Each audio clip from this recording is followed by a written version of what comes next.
போலியான குற்றச்சாட்டுக்களை முன்வைத்து அரசாங்கத்தை வீழ்த்த முடியாது. அவ்வாறு எவராவது நினைப்பார்களாயின் அது வெறும் கனவு மாத்திரமே ஆகும் என பிரதமர் ஹரணி அமரசூரிய தெரிவித்துள்ளார். அரலகங்வில பகுதியில் இடம்பெற்ற கட்சி கூட்டத்தில் கலந்து கொண்டு உரையாற்றும் போதே பிரதமர் இதனை தெரிவித்துள்ளார். இது தொடர்பில் மேலும் உரையாற்றுகையில், எமது தலைமைத்துவத்தின் மீதும் அரசாங்கத்தின் அமைச்சர்கள், நாடாளுமன்ற உறுப்பினர்கள் மீதும் போலியான குற்றச்சாட்டுக்களை முன்வைத்துக் கொண்டிருக்கின்றார்கள். இவ்வாறான செயற்பாடுகளால் எமது அரசாங்கத்தை வீழ்த்த முடியாது. எமது அரசாங்கம் மக்களால் ஸ்தாபிக்கப்பட்டது. அதனை அவர்களே பாதுகாக்கின்றனர். அண்மையில் சிலர் எதிர்க்கட்சிகள் தேர்தல்கள் ஆணைக்குழுவுக்கு சென்று உள்ளூராட்சி மன்ற தேர்தலை விரிவாக நடத்தாமல் அதனை காலம் தாழ்த்துமாறு கோரிக்கை முன்வைப்பதும் செய்திகளில் பார்த்தேன். இன்னும் இவர்களால் மக்களிடத்துக்கு சென்று கலந்துரையாட முடியாமல் உள்ளது. இவ்வாறான கோழிகளுக்கு அரசாங்கத்தை வீழ்த்துவது என்பது வெறும் கனவு மாத்திரமே ஆகும். இந்த நாட்களில் எதிர்க்கட்சிகள் என்ன செய்கின்றன?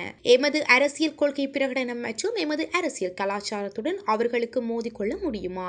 உண்மையில் அவர்களால் அதனை நினைத்து பார்க்க முடியுமா? எமது ஒழுக்க நெறிகளுக்கு அவர்களால் ஈடு கொடுக்க முடியுமா? முடியாது. அவ்வாறு நினைத்து பார்ப்பது வேடிக்கையான விடயமாகும். இதன் காரணமாகவே அவர்கள் எமக்கு எதிராக பொய்யான குற்றச்சாட்டுக்களை முன்வைக்கின்றார்கள் என்று இதன் போது சுட்டிக்காட்டியுள்ளார்.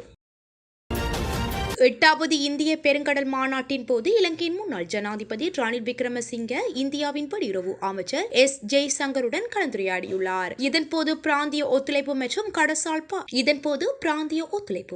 கடல்சார் பாதுகாப்பு குறித்து அவர்கள் கவனம் செலுத்தியுள்ளார்கள். இந்திய பெருங்கடல் பிராந்தியத்தில் இருதரப்பு மற்றும் பலதரப்பு கூட்டாண்மைகளை மேம்படுத்த வேண்டியதன் அவசியத்தையும் அவர்கள் வலியுறுத்தியுள்ளார்கள். மேலும் கடல்சார் கூட்டாண்மை மாநாட்டுக்காக தற்போதுள்ள ஓமானுக்கு சென்றுள்ள விக்ரமசிங்க கடல்சார் பாதுகாப்பு, வர்த்தகம் மற்றும் பிராந்திய ஸ்திரத்தன்மை தொடர்பான முக்கியமான பிரச்சினைகள் தொடர்பில் பரஸ்பர கலந்துரையாடல்களிலும் ஈடுபட்டுள்ளார். இலங்கையில் சுற்றுலாத்துறை வருமானம் 41% அதிகரித்துள்ளதாக இலங்கை மத்திய வங்கி அறிவித்துள்ளது. கடந்த ஆண்டில் நாட்டின் சுற்றுலாத்துறை வருமானம் 959.8 மில்லியன் ரூபாயாக அதிகரித்துள்ளது. இது ஒப்பீட்டளவில் 2023 ஆண்டு ஆண்டை விடவும் 41.5% அதிகரிப்பாகும் என்பது குறிப்பிடத்தக்கது.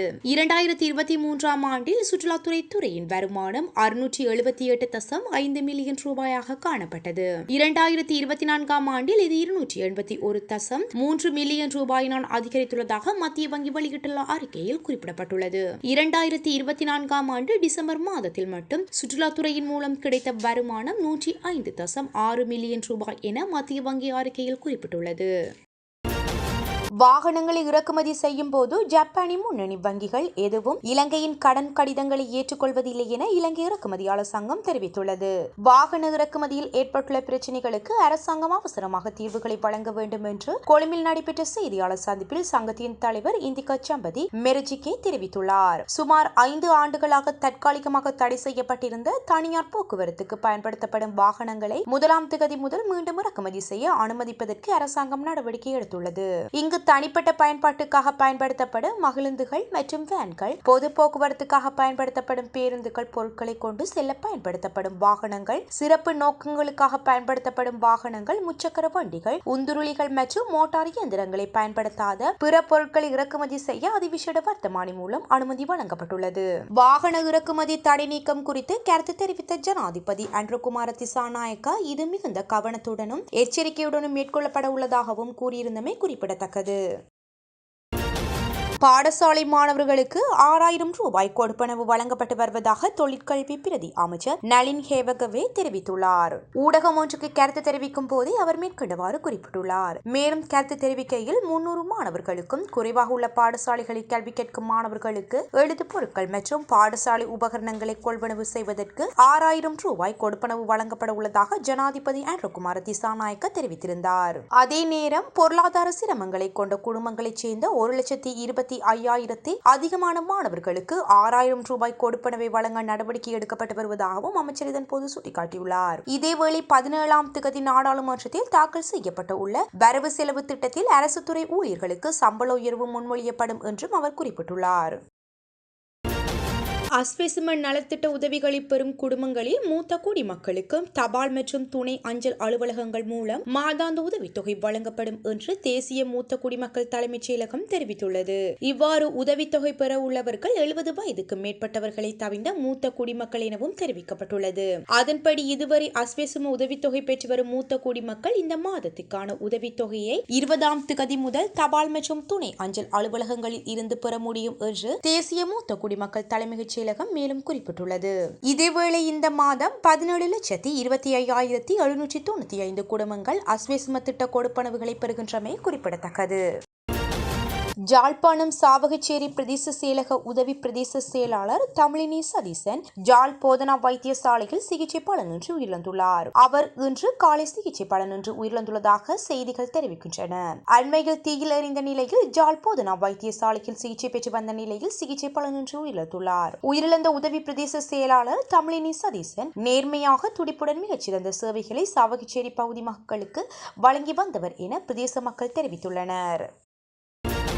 36 கோடி ரூபாய் பெறுமதியான ஹஷிஷ் போதைப் பொருளுடன் கனடிய பெண் ஒருவர் கட்டுநாயக்க விமான நிலையத்தில் கைது செய்யப்பட்டுள்ளார். குறித்த பெண் கனடாவின் டொராண்டோ நகரத்திலிருந்து ஐக்கிய அரபு ராஜ்யத்தின் அபுதாபி நகரம் வழியாக நேற்றிரவு நாட்டுக்கு வந்ததாக தெரிவிக்கப்படுகின்றது. இலங்கை சுங்க மருந்து பொருட்கள் கட்டுப்பாட்டு பிரிவின் அதிகாரிகளால் குறித்த பெண் கைது செய்யப்பட்டுள்ளதாக தெரிவிக்கப்பட்டுள்ளது. சுங்க போதைப் பொருட்கள் கட்டுப்பாட்டு பிரிவு அதிகாரிகள் பெற்றிருந்த சர்வதேச உளவு தகவலின் அடிப்படையில் மேற்கொள்ளப்பட்ட சுற்றி வளைப்பின் போது சந்தேக நபர் கைது செய்யப்பட்டுள்ளதாக குறிப்பிடப்பட்டுள்ளது. கைது செய்யப்பட்ட பெண் 36 வயதுடைய கனடிய பெண் என்றும் குறிப்பிடத்தக்கது. இந்த பெண் கடுமையாக போதைப் பொருள் பழக்கத்துக்கு அடிமையானவர் எனவும் தெரிவிக்கப்படுகின்றது. குறித்த கனடிய பெண் பயணப்பையில் மறைத்து வைத்த 36 கிலோ 500 கிராம் ஹசிஸ் போதைப் பொருள் கடத்தியுள்ளதாக தெரிவிக்கப்பட்டுள்ளது. இந்த ஹசிஸ் போதைப் பொருள் தொகை வேறு நாட்டுக்கு பரிவர்த்தனை செய்யும் நோக்குடன் நாட்டிற்குள் கொண்டுவரப்பட்டிருக்கலாம் என சுங்க போதைப் பொருள் கட்டுப்பாட்டு பிரிவு அதிகாரிகள் சந்தேகம் வெளியிட்டுள்ளனர். ஊடகவியலாளர் இசைப்பிரியா மற்றும் தமிழீழ விடுதலை புலிகளின் அமைப்பினது தலைவரின் மகன் பாலச்சந்திரன் ஆகியோரின் மரணம் தொடர்பில் சம்பந்தப்பட்ட குற்றவாளிகள் தண்டிக்கப்படுவார்கள் என அமைச்சர் சரோஜா சாவித்திரி போல்ராஜ் குறிப்பிட்டுள்ளார். ஊடகம் ஒன்றின் கருத்து தெரிவிக்கும் போதே அவர் இவ்வாறு குறிப்பிட்டுள்ளார். இவ்வாறு குற்றவாளிகள் தண்டிக்கப்படுவது இலகுவான விடயமல்ல எனவும் அவர் குறிப்பிட்டுள்ளார். அத்துடன் யுத்தத்தின் இறுதி காலத்தில் இடம்பெற்ற குற்றங்கள் மற்றும் காணாமல் ஆக்கப்பட்டோர் விடயம் தொடர்பிலும் அதற்குரிய குற்றவாளிகள் இனம் காணப்பட்டு தண்டிக்கப்படுவார்கள் எனவும் இதன்போது அவர் சுட்டிக்காட்டியுள்ளார்.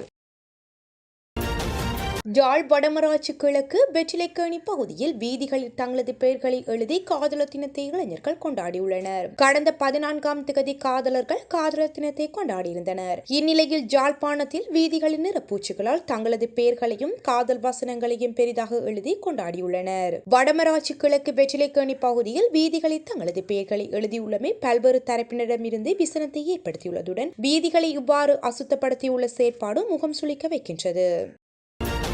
புதுடெல்லி ரயில் நிலையத்தில் நேற்றிரவு திடீரென ஏற்பட்ட கூட்ட நெரிசலை சிக்கி குறைந்தது 18 பேர் உயிரிழந்துள்ளனர். இதில் 11 பெண்கள் மற்றும் 4 குழந்தைகளும் அடங்குவதுடன் மேலும் பலர் காயமடைந்துள்ளதாக தெரிவிக்கப்படுகின்றது. உத்தரப்பிரதேசம் பிரயாக்ராஜில் நடைபெறும் மகா கும்பமேளத்துக்காக செல்வதற்காக ஒரே நேரத்தில் அதிக அளவில் பயணிகள் கூடியதால் இந்த நெரிசல் ஏற்பட்டதாக இந்திய ஊடகங்கள் செய்தி தெரிவித்துள்ளன.